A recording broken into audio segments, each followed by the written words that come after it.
Yan, mayroon nga pala akong isda dito mga idol. Bisogo po yan. 6 na peraso pala yan mga idol. Sasabawan ko yan siya ngayon. Pero prepare mo na mga loads. Hugasan ko muna siya para matanggal yung mga dugo-dugo at saka mga kaliskis na ano. Pinalinisan ko na yan pala mga idol nung binili ko kanina doon sa Talipapa. Tara, samahan nyo ako mga loads.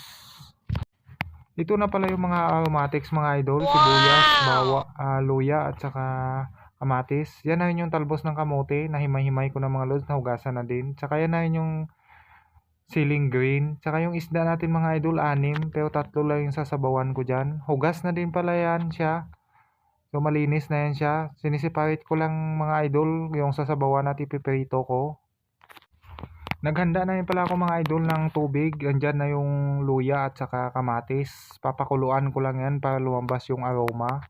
Saka yan na yung isda mga idol. Nabukod ko na rin yung sasabawan. Saka yan na yung sibuyas. Mamaya na natin yung ilalagay mga loads pag nalagay na yung isda.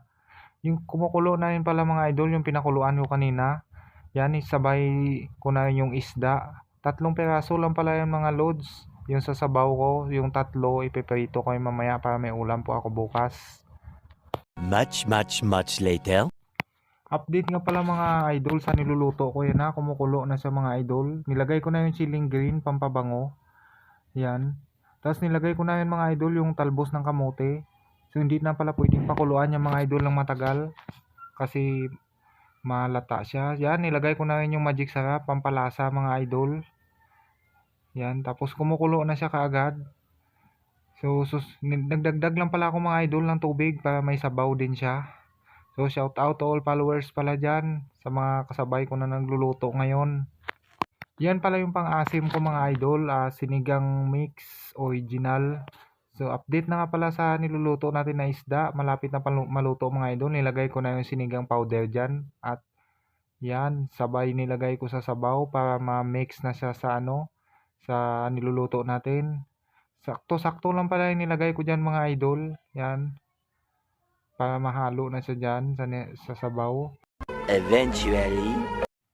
So yan na pala mga idol. Luto na yung sinigang natin na isda. Bisogo pala yun siya mga loads.